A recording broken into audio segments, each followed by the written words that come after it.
Welcome back, everybody. This might be the last podcast of the year. I'm not sure. It's only October 3rd, but, we'll be getting into the end of the year and, that Christmas time and holiday time after Thanksgiving. I don't know if we're going to be able to get one in, but we're going to get one in today. And I am here, of course, with one of my best friends and co-host, Steve Foster. Steve, how you doing? Good, Jeff. How are you doing, man? I am doing great, man. I finally recovered yesterday from Area 6. Uh, well, you're ahead of me, man. It was crazy. It was yeah. such a busy match for us, shooting, and we had a vendor booth, and we went to a concert Friday night. Then I took my wife out on a hot date last night. We saw a comedian last night. I haven't slowed down, man. Maybe Uh, this weekend. No, that's not gonna happen. well, Bit and I drove up. And for everyone who doesn't know, Bit is my girlfriend, and yes, she does exist. Steve can attest to this. He's seen her. He's talked to her. She is flesh and blood. Um, we drove up Thursday. Had a great drive up. Wasn't a problem. Left 7 o'clock in the morning here. Got there about 4:30. Caught up with Gerald Reed and Zach and Donna Jones, and went out to dinner. Had a nice dinner. Friday, got to the range. Shot two guns on Friday morning, shot two guns Friday afternoon. And, we got just a little tiny bit of rain. And it wasn't even rain. It was more like a light misting. So that was good. But by the end of the day, I was wiped. And Zach and Donna and Bit and I ended up going back to the McAllister's Deli we went to on Friday, and I got back to the hotel room and I took a shower and looked at my phone for just a little bit and went, okay, I'm going to bed. Yeah, we did luck out with the weather because there Yeah. was supposed to be, I don't know, 60-80% chance of rain Friday, Saturday, and maybe Sunday. But yeah, Friday was, I mean, we were driving up there. I was like, oh, I don't want to set up our tent and all that stuff. Mm-hmm. And Mm-hmm. and yeah, it did not end up being bad. But I did make a slight miscalculation. We stayed with my brother that lives southwest of Charlotte, in TK, South Carolina. It looked closer on the map than what it was to drive. So it was about an hour and 15 minutes each way. So it's like, man, you're losing, it's about 2.5 hours round trip each day outside of, talking to people and shooting and all that. It was, man, it was a busy weekend. Yeah, well, that was we announced it at the awards. That was the largest Area 6 event. Hey, Jeff, you still there? I lost you. Did you mute yourself? Maybe we had divine intervention. Hey, Are you there? Jeff. Yeah, I Am I lost you for back? probably a solid minute. Hello? Hey, can you hear me? Uh-oh. Jeff, you're muted. You're muted, sir. I can't unmute you, Jeff. I wish I've had the power to mute you, but no, I can't. So anyway, I'll talk about the match until Jeff joins us back here in just a second. But anyway, Sandra and the team at the Foothills Shooting Complex there. It's not Cherryville, it's Cherville. So if you've never been to North Carolina, do not say Cherryville. Uh-oh. Jeff, are you back? Uh-oh. He's probably gonna delete this whole section. Wait for it. Wait for it. Your phone. Hello? I can hear you now. Can you hear me? I can hear you. Thank you for backing me up there. My microphone decided to take a dump. Um, so I did hear you say that you thought it might be close to 350, and it was 332. Oh, was it? Okay. So That's a pretty that's the biggest Area 6 match we've ever had. I've got a prediction. You can write this down on a piece of paper. I bet you, based on how well the match was run in the facility there, it'll be a 400 gun match next year for sure. It's very possible. I have told everybody that they've got to make it up to this match. While I realize it's 9.5 hours away, the staff did a great job. Things moved along very well. It's very picturesque to shoot there, but the stages were all set up great. Um, I there's absolutely nothing I can say bad about the whole thing. Maybe other than the fact that, they didn't have like this cart. We had carts running people back and forth when they wanted to use them, but there was a minor slowdown when you switch zones. But I mean, if that's the biggest thing, that's not a big deal. And they had painters on Saturday. Um, I don't know what more you could ask for. It went really Yeah, well. yeah, and for people that weren't there, there was pretty much 4 bays down low, and there was 4 bays up top, and so you cycled through the 4 bays, so it's not like you had to go up the hill and then back down the hill. Um, so you shot all 4 bays, and then you went up top, shot all 4 bays, so Yep. I thought it was pretty good. The No, other I thought it cool was great. the very, very, very, very nice facility. We arrived on Friday, it was just about lunchtime or right at lunchtime. They had a pavilion where they were cooking hamburgers and hot dogs, and it was reasonably priced. Well, it was It was reasonably priced for the people who weren't part of the match, but for those that were part of the match, correct. we all got food. Yep, If you shot Friday, you got food. If you shot Saturday, if you shot Sunday, you got food every day. yep. And if not, it was like $10 or something like that for Yeah, a it was. burger, chips, Yep. I mean, I think it was drink. more, to be honest with you, I don't think it was so much to keep any of the spectators from buying food. That is a public range. And anybody who kind of wandered over and didn't have a ticket, I think it was to make sure that, half the public range didn't come over and try to get food. Um, in all honesty. But yeah, it was not only was it the third or the largest area six, it was the third largest area match this year. Oh, really? Yeah. Yep. I will say that the top spot is going 5? to area seven Oh, with really? Huh? 392, with area five right behind him with 391. No, I thought for sure Steve's group there got first place on that one. Yep. I thought it was a No, 400 gun match, but no, that's pretty no, good. I mean, and think about it. It's, if you've got an 8 stage match and you're running like Area 6 did, 5 sessions, which is 2 RO sessions, 2 sessions on Saturday, 1 session on Sunday, you've got to fill that out perfectly to get to 400. Yeah. That's a tight job to do. So the fact that, again, we hit 332 is phenomenal. And there was some amazing shooting there. Jesse Grant shot his RI faster than his RO by just about a quarter second.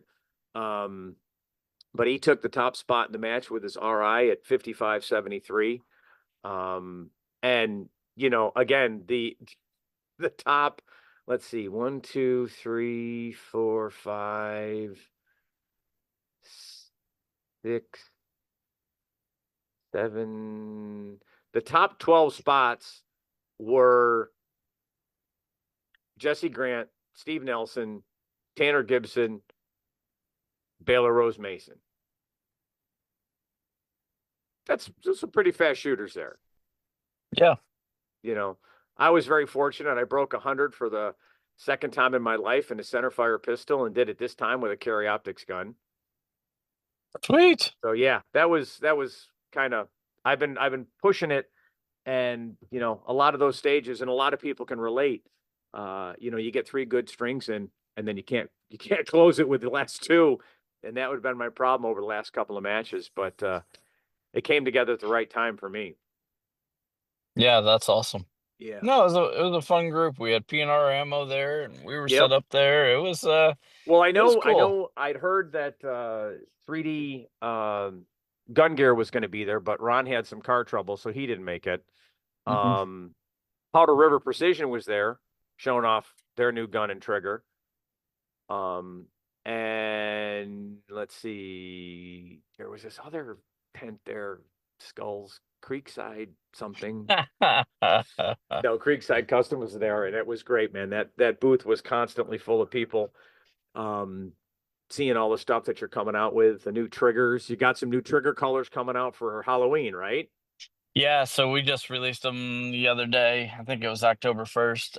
We're doing some limited runs. So we've got planned out the next, I don't know, 9, 10, 11 months to do just kind of like a special limited edition drop of some cool colors. So we figured with Halloween we'll do kind of like an orange, burnt orange kind of color. And yeah, Nice. man. So that's going on. And for other people that came by the booth, they saw the first machine prototype of our 1022 trigger. And so, Yep. Jeff, we've given a lot of thought. I think I'm 99% there. I think we're going to call our new 1022 trigger shoe the 19 slash 22R. Okay. Yeah. Remember when you named our rifle comp? So it was the Falcon 2R. So I figured you like that. So That the sounds good. yeah, we're they're on the machine right now. So hopefully here in a couple weeks, our plan is we'll see if we can make it happen. A lot of things going on to debut them on 1022 day, which is right around the corner. But that would be pretty cool. And then Now, there's what some. is what is Mhm. that trigger going to fit in? I So mean, is it? I mean, it's a trigger shoe, so you're yes. still going to have your mechanism, but I mean, there's a lot of triggers out on the market. So, let it. Where is it going to be able to fit in?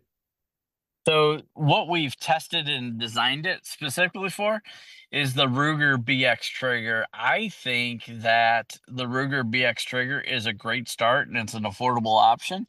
I think most of those end up being in the 2.5 to 3 pound range. The one that I have to look back at the picture, but because of some of the mechanical advantage we get based on the how we set the trigger shoe up in the trigger. I think the one that it's in now, the second machine prototype that I had on display. No, I'm sorry.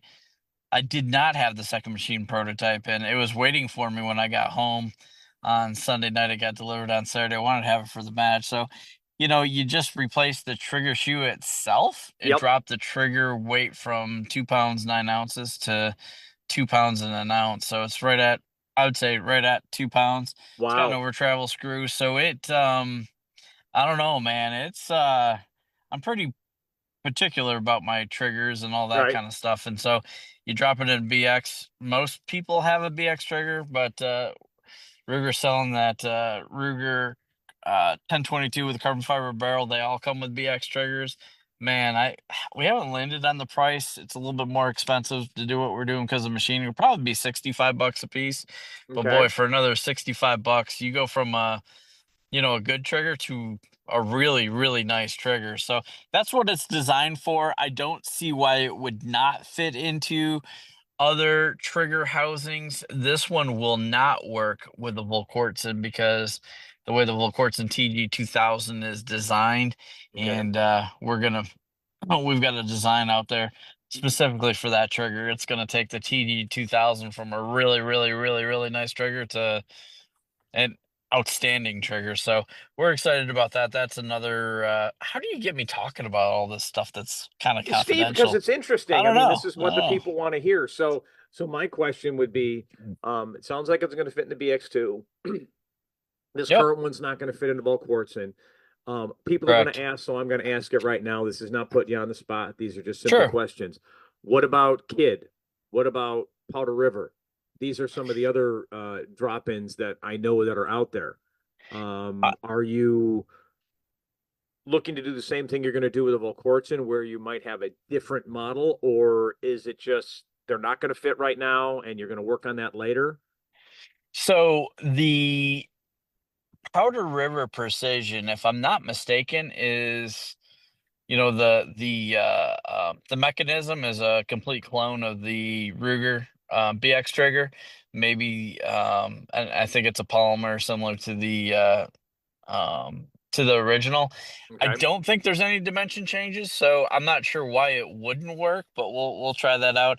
I don't have a kid trigger. I know their housing is just a little bit different. I believe it's machined out of aluminum. But that's where you get into issues where people want to be creative with the front of the trigger guard and stuff like that. Some of the sure. other magazine releases don't work. I don't know because I haven't. It's been a while since I've taken a kid trigger apart. I think I sold all the ones that I had once I had. Well, we won't talk about that on the podcast, but the I don't know if they'll fit. I don't know if they'll fit in the kit or not, but definitely the BX trigger, man. It's yeah, people this past weekend, I said, "Hey, just try that." And they're like, "What in the heck is this?" I said, "It's just a Rigger BX trigger." And they're like, "No, it's not." I said, "Well, with the trigger shoe, they're yeah." So That's awesome. if I had 100 of them there this week, I think I probably could have sold most of them. It's really Well, cool, that's but kind of the like it's what you do. I mean, you come in with something that people want, and the next thing you know, it's like, I'm going to need to start running a second run of these things. yeah, and Jeff, we're just over here, making products for shooters by shooters. I'm just making stuff that I've always wanted, or Well, let maybe me there's ask some you this. opportunities Let in me ask the you this. market, and let's make them. Yep, on a separate note, but on one of the products that you make, and I just helped a friend of mine get one, which is the brass grips. Yep. What would you say the percentage of brass grips to aluminum grips you've sold is? So that's interesting because we didn't make the brass scripts for probably a year or a year and a half. Uh-huh. I would say right now the brass scripts are still probably, ooh, 20, 15%, 15, 20. 15%. But if you Okay. look at it in the last, I can't remember when we came out with the brass grips, maybe a year ago, it's definitely higher than 15%. Yeah. So you got two things, right? And I had this exact conversation with multiple people this weekend is, like, oh yeah, the aluminum ones are expensive, blah blah blah. You have no idea how much it costs, let alone the time, the prototyping, and Yep. all the engineering work. But as soon as you put one in your hand, it changes the whole narrative. Then you shoot it, oh my gosh. But not Yeah. everybody wants a heavy gun. I personally like a heavy gun, and that's why I made some brass grips and bagels just for myself. And then and then like, all right. I've had people like, hey, you making that now, are those available? And they're going to be a limited edition kind of thing, and so we started making them. But the yeah, they've been really, really, really, really popular. And they're couple folks this week are like, I don't like the shiny brass, shiny gold. I know, Jeff, not everybody's perfect, but I yeah, we I can. like the blingy, okay? I don't have Me too. many Me blingy too. guns, but I like Me this too. blingy. So, well, that's awesome. But you can get them. You can get them Cerakoted to, Yeah. to make them like the iron sight pistol. Well, actually, both the pistols I shot this past weekend, Mm-hmm. they both have brass grips and mag wells on them, but they're Not quite Cerakoted. brassy. They're Yeah, they're colored. That's great. yeah, they're Cerakoted to meet that. But the other thing that we did this weekend, and we're still not ready for production, but my iron sight rifle that was sitting there, we've got a new take on a super competitive, super nice adjustable butt stock that's more for what we do, and we fix some of the opportunities with some other versions that are out there. So I don't think that's we're gonna target that by Christmas to get that out and about, and how we're gonna make it and all that kind of stuff. But we've done several revisions, and kind of one of the cool things about that is it's got a nice recoil pad on it, so it's similar to the Weatherby recoil pad. So if you shoot a Weatherby or ever picked up one of those shotguns, it's the same type of material, and the same people that make mine make theirs. So yeah, we're Sweet. super, super excited about that. So yeah, it was a good weekend, and just a lot of Yeah. projects going on, man. A lot of Well, things this going on. weekend, having that weekend, Area 6 was on, Area 2 was also on, and that finished up all of the area matches for Sure. 2025. And I've got some stats here. Of course, I already was able to tell you the top three, but total number of guns shot in, and these are going to be for slot policies that we're talking about right now. So we're talking WSSC, all the area matches, and Canada was 3,038 guns were shot. Dang. And we're going to give out 539 pre-registration slots. Wow. Yeah. Jeez. Yeah. That's crazy. Pretty darn good. It's up a little from last year. And so now I'm not going to be able to go through all 539 people on this podcast. And if you send me a message, I probably will ignore it because I've just got too much to do than tell people whether they got a slot. But I will tell you how they come about and how you can figure it out yourself. So at any of the area matches or the Canadian nationals, it's very simple. If there were 10 people in the division, top 2 people get awards. Then if you go to the classes, if there were 10, top 2 people get a slot. And then when you go to categories, it's top 5. Mm. And then there's got to be at least 5, there's got to be at least 5, and it's the top 2. Now, the one caveat is you can only win once for your in a division. So take, for instance, we'll use Jesse Grant at Area 6. Okay. He won RFRO, he won GM RFRO, and he was top junior in RFRO. From a slot polycer perspective, he's only going to get 1 slot for that performance, not 3. Make sense? It does. And then for WSSC, because it's a bigger match and we've got more people going there, it's done slightly different. For the divisions, it's the top 10% after there's 10. So we had over 100 guns in shooting rimfire pistol optic. There are 10 slots that are being awarded. Okay. So that's for division. Same thing goes for class. And then category, it's still the same thing. It's percentage based. So this way we get a lot of people represented, but the same thing happens at Worlds. If you win a division, you're not going to then get a class or category or slot. Right. Okay. So these slots will be going out from the organization before, of course, open registration for the next WSSC. Just so everybody's clear, these are just pre-registration slots. They are not free slots, so you still will have to pay for your entry. It just allows you to kind of beat the heat from having to be in open registration. See, I knew there was a catch, Jeff. Not everything is free in this world. No, it's certainly not. Not everybody gets a trophy. That's for darn sure.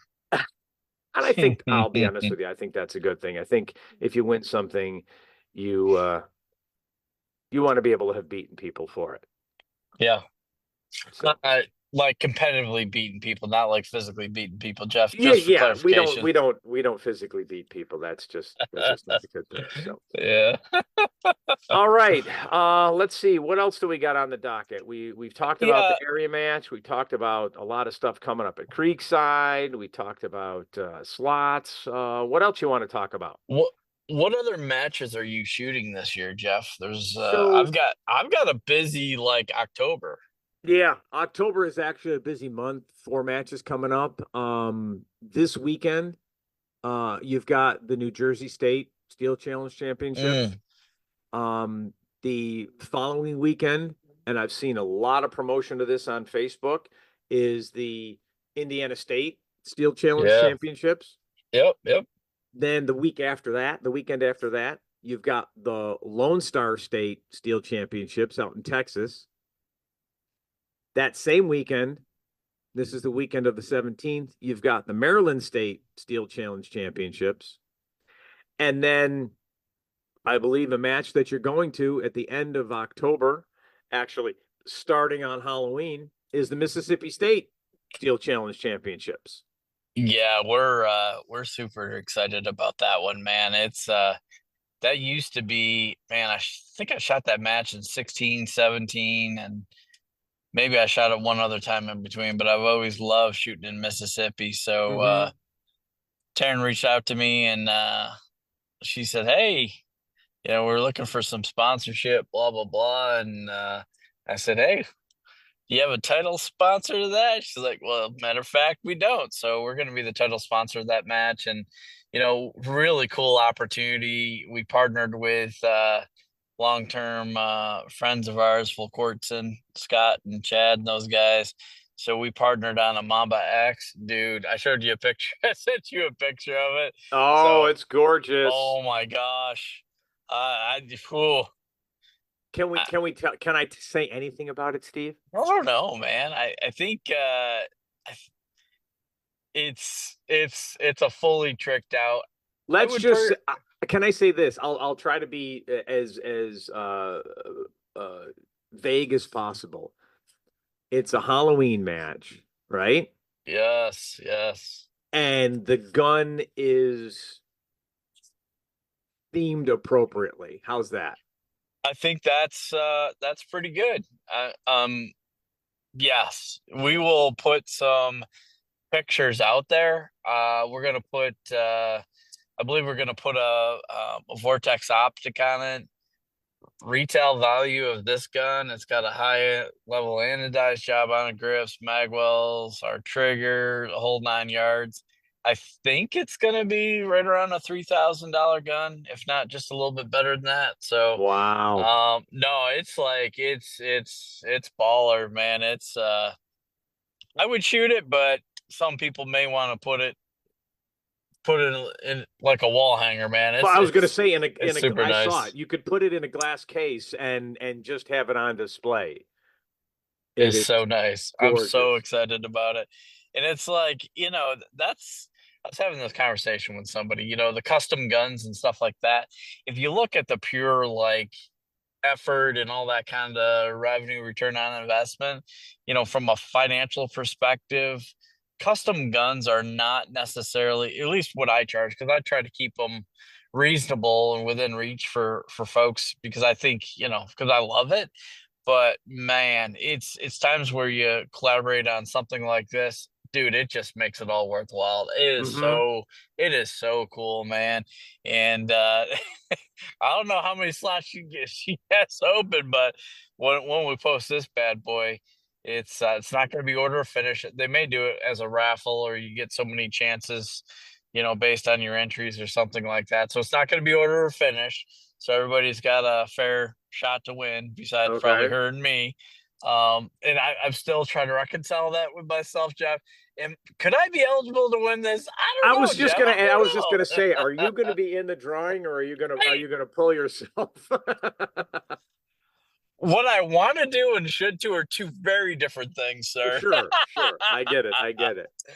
Yeah, but I will pull myself out of that, and I think she's gonna do the same. But man, it is, dude. It's freaking baller. So we've got a couple things going on. So not this weekend, but next weekend we're gonna be at a charity event at Metal Madness. Yeah. They partner with a program called Aiming for Zero to prevent veteran suicide.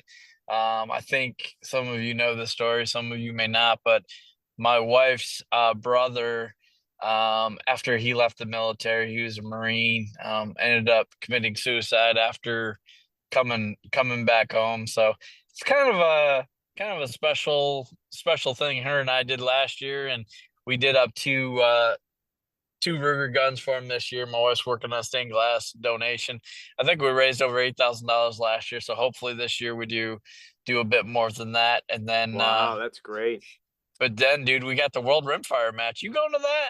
I am going to Rimfire Worlds, absolutely. So, so that's the week after. Then we get a break, and then then the chaos is almost over.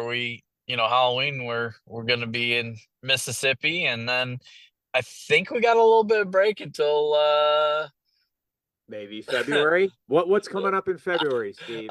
Should I let the people? I mean, the people know already, but I, I, it's so I don't want to butcher the name.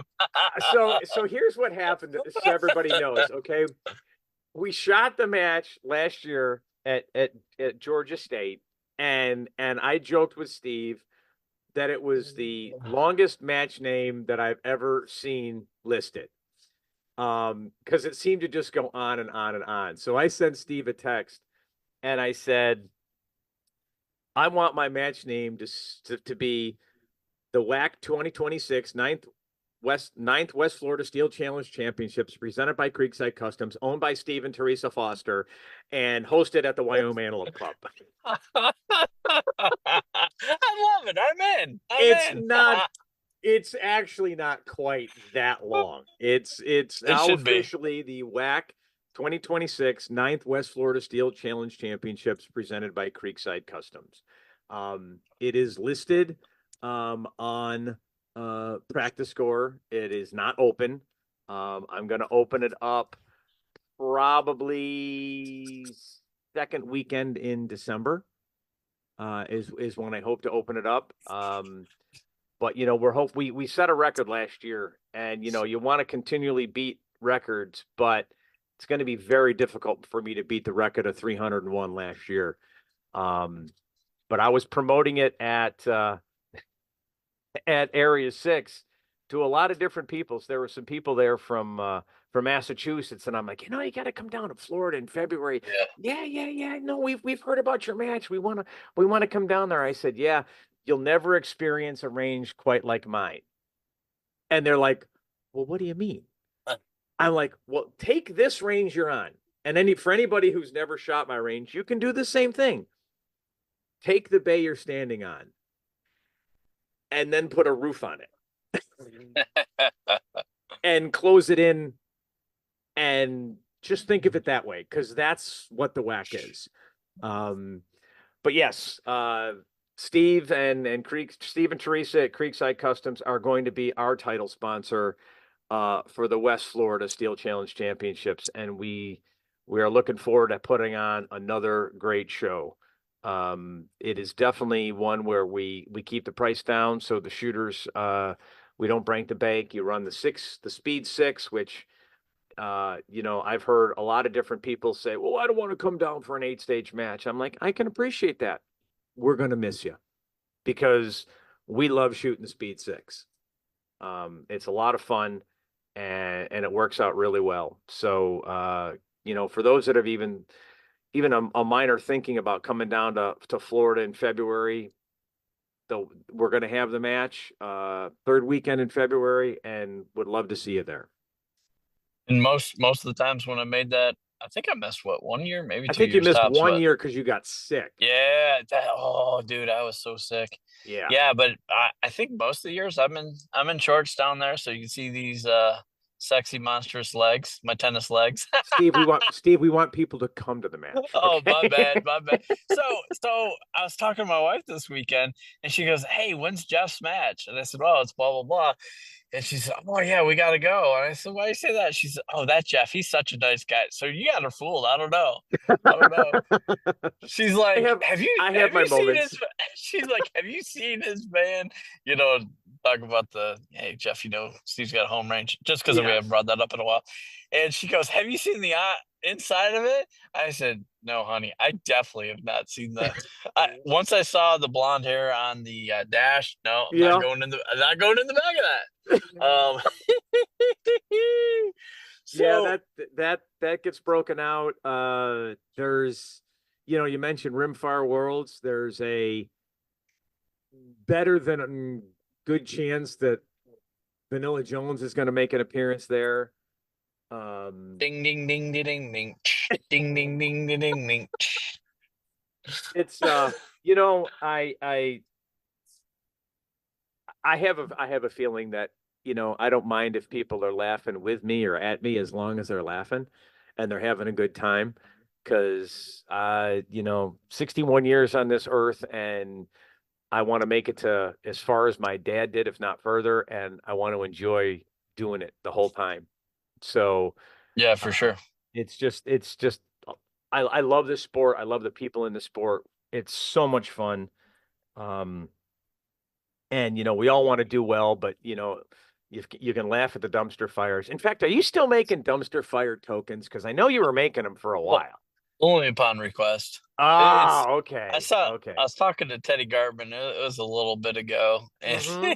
somehow he ended up with sorry, Teddy, He was but the he got the initial one. I think he did. To see the look on his face, and we have that on video. That was priceless. But yeah, maybe we need to bring some more around with us. Oh, That would the be other good. thing, there's a lot of discussion about the Georgia State Steel Challenge Championship.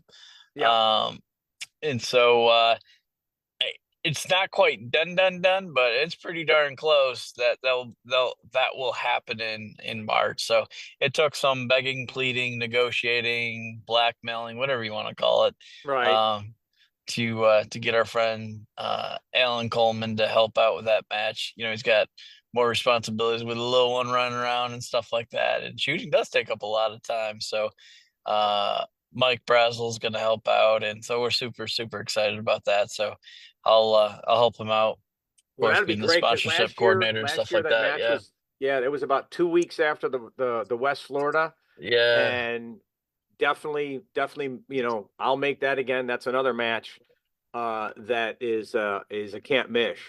Can't miss. They do a great job at that range. It was just fantastic. You know, yeah. And and that's a testament to a match, right? You know, do you know how many people approached me last weekend about the Georgia State Steel Challenge Championship?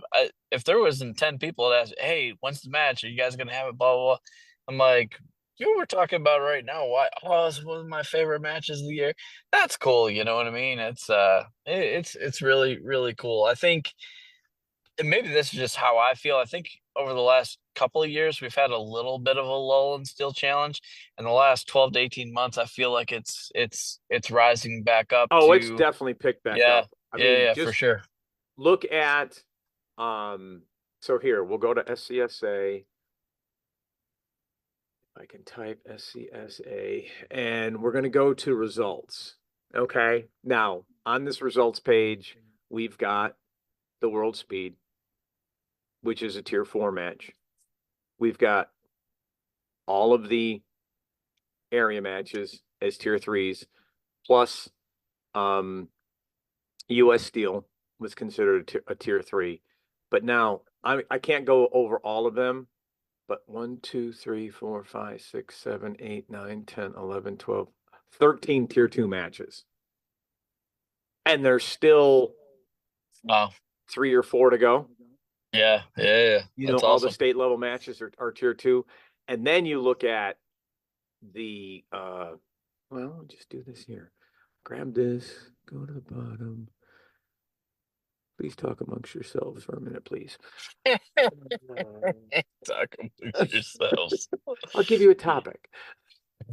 Level one Hey, matches. Level yep. one matches. You want to just take a guess at how many level one matches there's been so far this year? Oh, I don't even know. I was gonna I was gonna say it's not 2,393. really 2,300. I was gonna say that 23. has got to be 1,000, but 23. Wow, that's crazy, dude. That's crazy. Yep. And for those that don't know, and I'm gonna do this and grab, there is a link. It's kind of hard to find, so I'm just gonna tell you what the link is. If you go to scsa.org/club/top clubs, you will see the top club listings. And there's 5 different rankings there. Okay. You've got total classifiers, which of course in Steel Yeah. Challenge, every stage is a classifier. Right. If you're running the 8. And I mean you want to hear this. This is crazy. The top 2 clubs are actually the same club. They just have 2 different clubs at that range, and it's Volusia. And so the Volusia Gun Club has 416. First Coast, which is their sister club, has 334. Wow.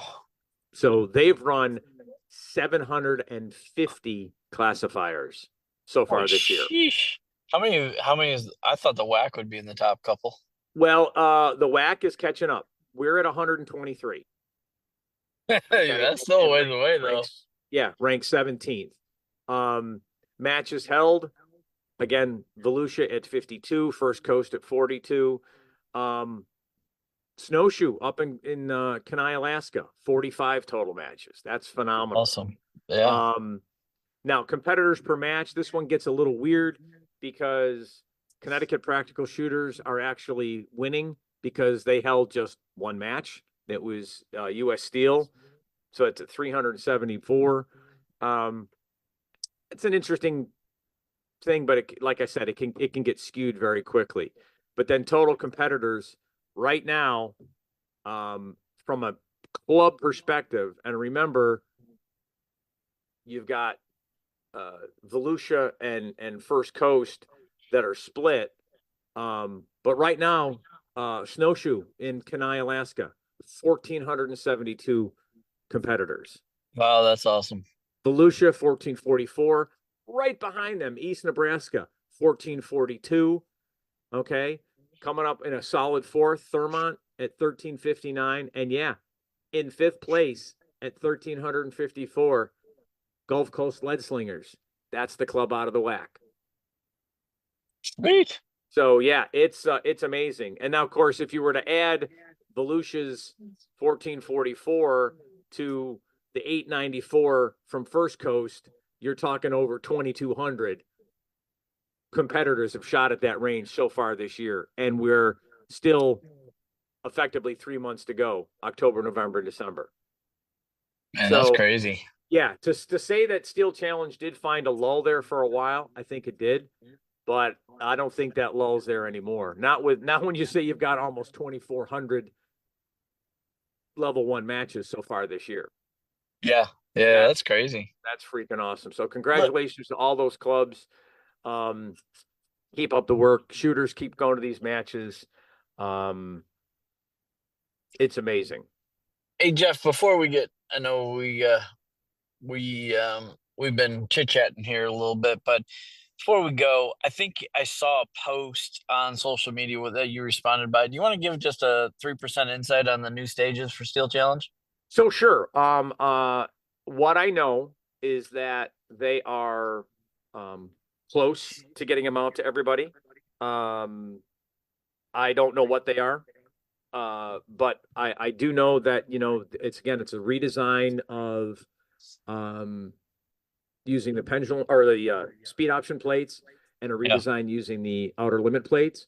I believe we're going to get more than one option for each. We'll get a couple of options, giving different ranges the opportunity to set them up and run them and see if they like them, and actually see how many people are actually going to run these stages. The good news is that while they were supposed to be out by, I think, the end of September, they'll be coming out soon, and you can't run them for any kind of classification until the first of the year. And even then, it's going to be tough because you've got 14 divisions now, 16 divisions starting Jan 1. To try to come up with all the different peak times is going to be difficult. But I'm sure that the committee is up for the challenge. So, like I said, what I know is they're soon to be released to give match directors the opportunity to put them on the ground and see if they run. Cool. And then the other that was out on social media, for those that don't understand it, so your current percentage has always been based on the current year plus 2. So at the beginning of January of any year, it's really only based on 2 years, and then you build up that third year, because that year after 2 dropped off. That drop off is no longer going to happen.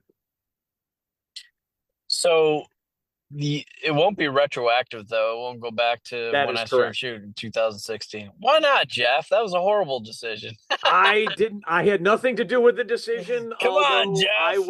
I would have been the one that voted for keeping all of them as well, because some of my best times was when I was younger. And me too, Jeff. I want them recorded.